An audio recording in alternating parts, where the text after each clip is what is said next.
My boy, maybe he's a little bougie, he's a little spoiled, he loves taxis. I'm pretty sure Riley thinks New York City is his playground. You know, it's just so integrated into our lifestyle compared to a place where it's not super walkable. There's a lot of dogs per capita, you know? A lot of dogs per person. You're the star of this video. But he definitely is happier in New York.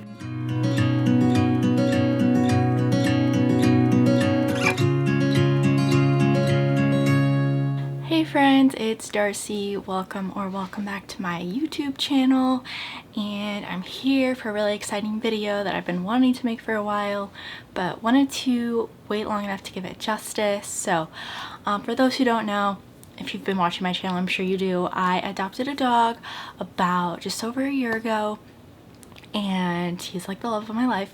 But I live in New York City, of course, and I have a tiny studio apartment, so I wasn't entirely sure what to expect, so I thought I would share what I've learned along the way, what the experience has been like. I did live for 2 years with a dog, my roommate's dog, at my last place, so I did get a flavor of what it's like to have a dog in the city, which helped, but certainly different when it's fully my responsibility. And yeah, so let's just get into it. So like I mentioned, I adopted about a year ago. I went through Heart and Bones, which is an agency here in the city that rescues dogs from Texas and brings them up to New York City because there's a lot of demand for dogs here. And it was such a great experience, and I could maybe make a whole other video talking about that whole experience, but yeah, so once I got the dog, it was definitely like such a huge adjustment, and even more so than I expected. This has nothing to do with New York, but he came with separation anxiety, so that's been a whole process. But I want to just more talk about what it's like having a dog here, especially compared to like how I grew up with a dog in the suburbs, because it is very different.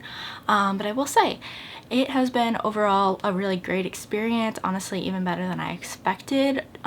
Just like a lot of nice assets that I didn't really think about having a dog in New York, you know, pros and cons for sure.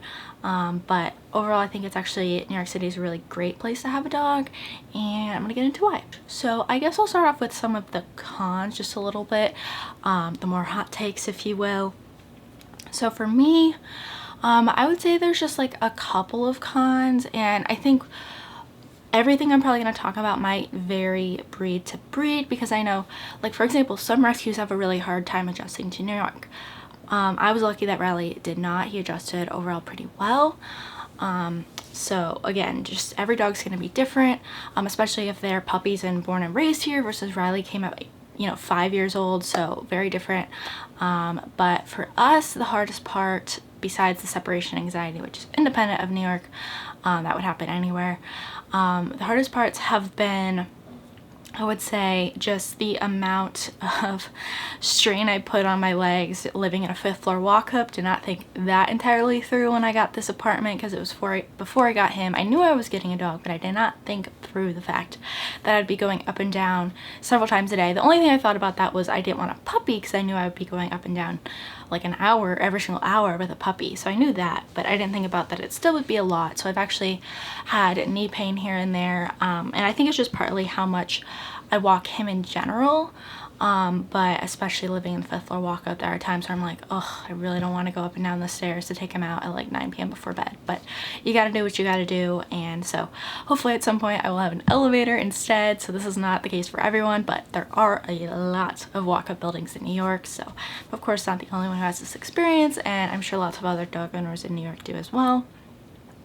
And then of course with having, you know, not having a backyard, I can't just let him out, you know, in the backyard, right? I have to literally take him up and down 5 flights of stairs every single time he needs to go out, which is partly where it does get to be a lot. And with him, he loves walks, so it's never just like a quick in and out. We always have to go on like a whole walk. Sometimes it's just around the block, but sometimes he wants to go on very long walks, so it's really good for a lot of exercise. But like I said, I've never like dealt with like knee pain or anything like that, and it's really not that bad, but pretty sure it is from like that whole experience, you know, exercising him so much and putting a lot of stress on my legs and my knees. So again, this is partly breed related. He does need a lot of exercise, but it is kind of the nature of also living in a small apartment, and there's some pros to that I will get into, but also definitely some struggles just a little bit.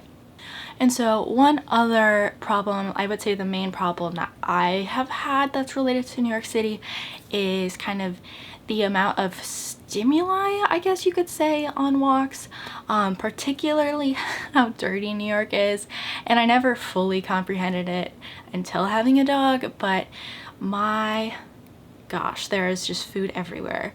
And just trash everywhere, and Riley just wants to get into, like, you know, pizza rinds or just like even like little crumbs everywhere. He wants to get into it all. We actually had a very expensive grape incident where he picked up a grape outside of an elementary school. At least I'm fairly certain that's what it was. Not a fun experience, which, if you don't know, grapes can actually kill dogs. They don't really know why, so of course it was an emergency vet visit and not a fun experience. And so that's the type of thing where I think just the nature of New York, it's more like that. Riley also wants to smell all the trash bags that are out on the street every other day. So just so much that he can get into. And then also just in general, kind of, there is just a lot of stimuli, right? There's other people, and when he wants to go whatever way he wants to go, you know, you might like want to like go where someone's walking, and it can just be a lot to navigate. That's not necessarily the case like in a suburb, so it can just be a lot to manage. And again, I think it's partly related to his breed, but also going to be true for pretty much any dog, that is just a lot.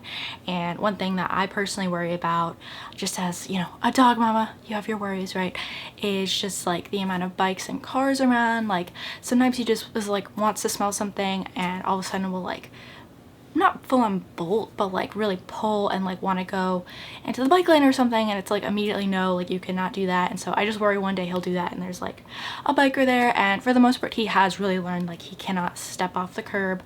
But certainly there are just those moments. Dogs have impulses. If there's a bird right there, sometimes he wants to go chase it, right? So it's kind of that impulse control, and just that it's a lot more dangerous of a place, I would say, because there are just more things that could happen than just like, you know, a very chill street in a more neighborhoody area. So that to me is like my biggest worry, is that something is going to happen to him. I originally didn't get pet insurance just because it's kind of expensive, but I did get it now because I'm like, there's just way more probability that something could happen here.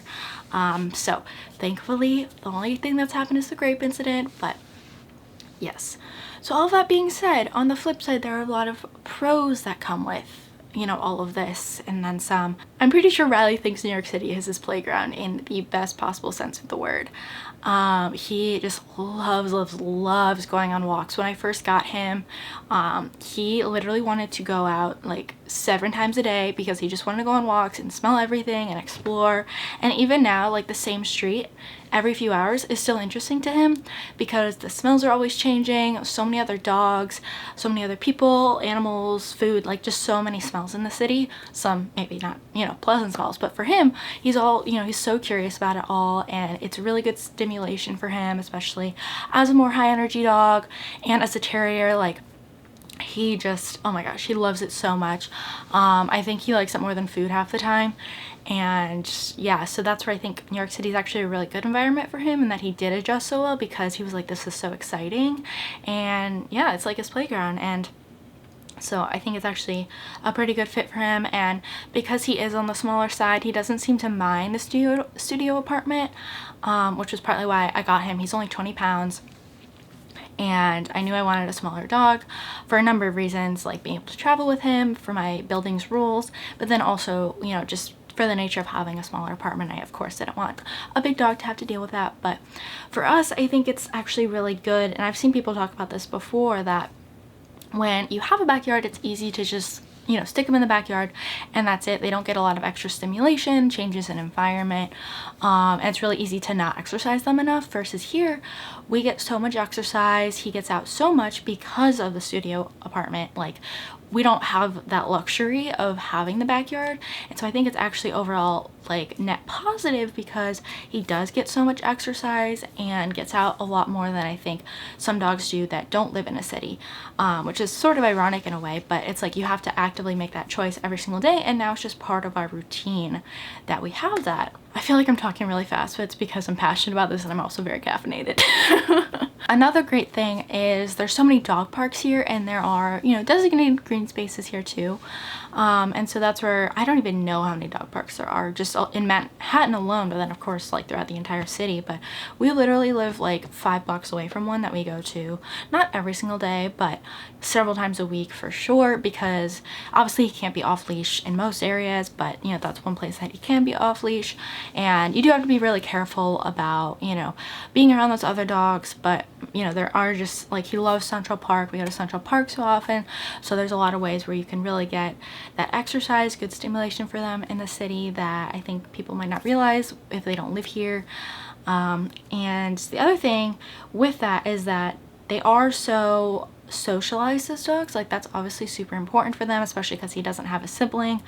And you know, there's no way they're not going to get enough socialization here pretty much, because you know, you see dogs on other walks, you know, they say hi to each other just when you're doing normal walks, and then of course they get to play with other dogs when they're at the dog park.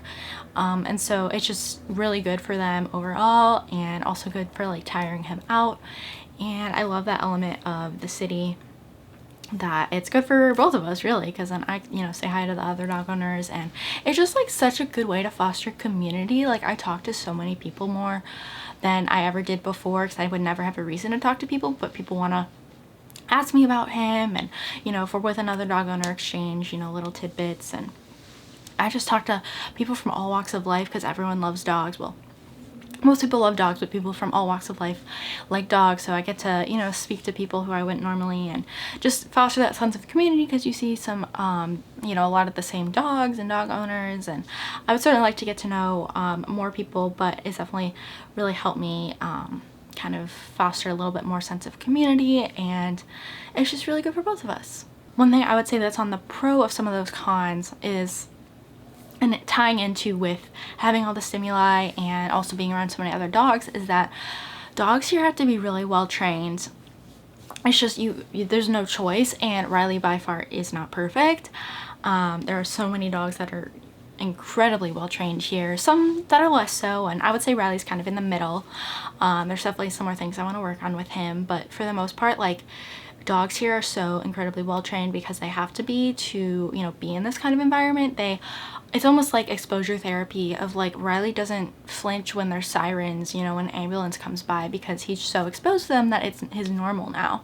And I think it's really, really good for them. Maybe not for all dogs. Again, everything, you know, here is a grain of salt and a caveat of like, every dog is different, but it seems like a lot of dogs here are very well adjusted to it, because again, it's their normal environment. And even Riley, coming from Texas, he adapted to it really quickly. And so they get, you know, really used to loud noises and a lot of people, a lot of other dogs, and you know, you do have to have them well trained. So when I go other places, it's so interesting. I was in the airport one time flying with him, and I was in Chicago, and I was in line to pay for him at the counter, and of course we're waiting in line for several minutes, and so I have him, you know, laying down, he's listening to me. We get up and move, he lays back down, and you know, is listening to my commands to do that, and then I give him treats. And when I get to the front of the line, the woman behind me says that this is the most well-trained Jack Russell Terrier she's ever seen, which, if you know anything about Jack Russell Terriers, like, that's a great compliment, because they are kind of intense, high energy, stubborn dogs. And so he definitely has his stubborn moments, but he's also very smart and very well, like, very trainable, I would say. Not actually the most well trained, but very trainable. And so that's where, in that comparison of like, okay, well, for New York, he's like, I would say in the middle of the road, but other places he's very well trained because he has to be, and because he is so exposed, and knows how to handle a lot of situations, I would say, that other dogs don't necessarily if they don't live in a city. Not to say that he's like better than other dogs who don't, but in terms of like the training aspect, I do think on the whole dogs here are more well trained. Like, I think I would be more nervous about dogs elsewhere potentially than I would most dogs here. I feel like pretty okay about, you know? Like, I don't worry too much about him saying hi to other dogs and that kind of thing, because again, they're just so desensitized and so comfortable for the most part around other dogs. And if they're not, the owner will tell you, or sometimes they'll have something on their leash that says that they're not friendly. So again, people are just very aware of this kind of thing. So with the thing about how Riley is good in an airport, which is obviously a very chaotic place, again, by no means is he perfect, but he does a really great job when we travel, not gonna lie. And again, I think it's because he is so exposed to a lot of different environments. Again, don't want to make it out to be he's perfect. We obviously have our moments, but the more we travel, the better he gets at it. And the fact is, he is really adaptable to a lot of different contexts. And I think it's just maybe, you know, the nature of who he is, but he also does have a lot of anxiety, so it could be very different. I could have a lot of trouble traveling with him, but I don't, and I think it's partly due to the fact that I bring him in a lot of places, because New York is so dog friendly. And what I mean when I say that is, especially since COVID, but also I think my guess is pre-COVID, not that I would know because I don't have a dog, didn't have a dog then. I've only had him since COVID, but so many places are dog friendly here, even more than I expected. Like, I don't even know, I bring him so many places. And what I mean about COVID is, you know, COVID brought outdoor dining to be mainstream, to be something we have all the time. So I've literally brought him to like very nice restaurants, and you know, they'll let you sit outside with your dog. I mean, obviously they have to be well behaved, but I've never been turned away because of him. You know, they just sit there outside with you, and it's amazing. Like, you can just take him to all these restaurants, and he's just like such an integrated part. Like, dogs are just such an integrated part of New York City living. I think it's something like there's like 500,000 dogs in New York or something like that. There's a lot of dogs per capita, you know, a lot of dogs per person, and that's where people love dogs here. And like I said, I've never been turned away. Like, I've literally taken him into like so many different types of stores here. Again, you can't take him everywhere. You know, certainly like a museum or like a really fancy store probably won't let you bring a dog. But you know, I've brought him into my laundromat, I've brought him into Dunkin', I've brought him into the grocery store if I'm running in for something really quick. This was especially helpful in the beginning when I couldn't leave him alone for extended periods of time with his separation anxiety, and it made me realize just how great the city is for dogs, because I can take him almost anywhere and not be given a problem. I think people just don't care because you are walking everywhere, and so you just bring your dog wherever you go. I mean, when I'm picking up a pizza, I just bring him in, pop in and out real quick while I'm walking him. You know, it's just so integrated into our lifestyle compared to a place where it's not super walkable. And I love it. I absolutely love it. And my guess is most dog owners love it, because it's just, you get to bring your dog with you. Like, who doesn't want that if you're a dog owner? What you doing? Riley, what you doing? My little Jack Russell's getting in trouble. What are you doing? He's smelling like weird corners. I'm like, is there food back there? Come here, Bubs. Come here. Come here. Come here. Say hi to the camera. Say hi to the camera. You're the star of this video. You just haven't been on it yet. Next thing is that with the walkability, obviously, you know, you can't walk everywhere. I do walk most places thanks to my lovely location, but you know, sometimes there are times where you gotta go take another form of transit. And again, it's very dog friendly. The subway, I think, was the hardest adjustment for him out of the different transit options, but we figured it out. Still not his favorite, but there's so many dogs who are just completely perfect on the subway that I see, where they're just sitting with their owner. So technically the rule is that dogs in the subway or on the MTA system, like buses, are supposed to be in a carrier or bag of some sort, and there are some very creative ways people do this. But I see dogs out all the time, and I mean, technically you can get fined, but I've never heard of anyone really getting fined. It's very uncommon, I think. But for us, I do actually have them in a bag. I've showed this before on my channel, but we have this little backpack carrier. It's supposed to go on your back, although I actually use it on my front now. It seems to work better because I can see him, make eye contact. But yeah, we just do that and sit on the subway, stand on the subway, and it is pretty seamless for the most part. He just doesn't love it, but certainly it's all right with most dogs, and he knows on the other end we're probably going to Central Park or something fun, so he tolerates it. And my boy, maybe he's a little bougie, he's a little spoiled, he loves taxis.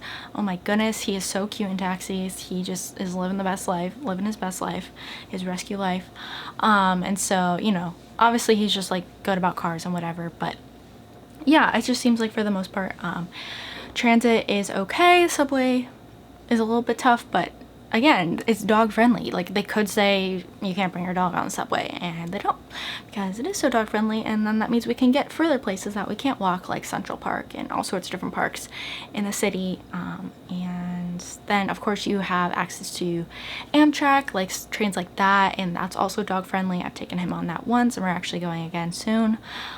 So a lot of these places, like Amtrak, has a size limit as well as flying does, but that's why I got him on the smaller side. And then you can just go so many places with him, and have him super integrated into my life. He's like my best friend now, and we do almost everything together, and I love it. So I definitely feel like I talked a lot in this video, but let me know if there's anything else you want me to talk about. I'm happy to talk about this more. I probably will make more videos in the future about this. It's certainly been a huge learning curve, but overall I really like having a dog in New York. I love having a dog in general, but I think it is particularly fun to have a dog in such a dog-friendly city and a place where I can walk him all the time and get out and do so many different fun things with him.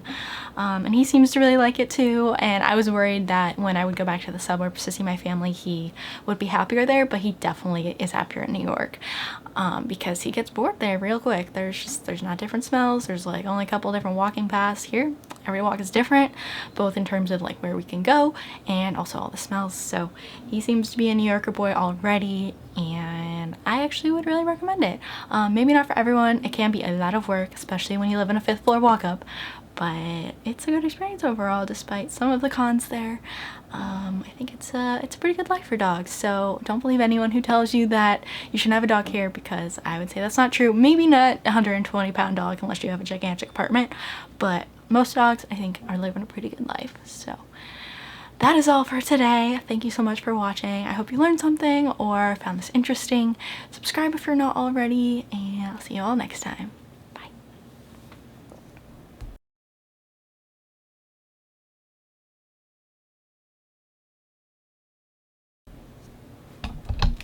Now he's on my lap.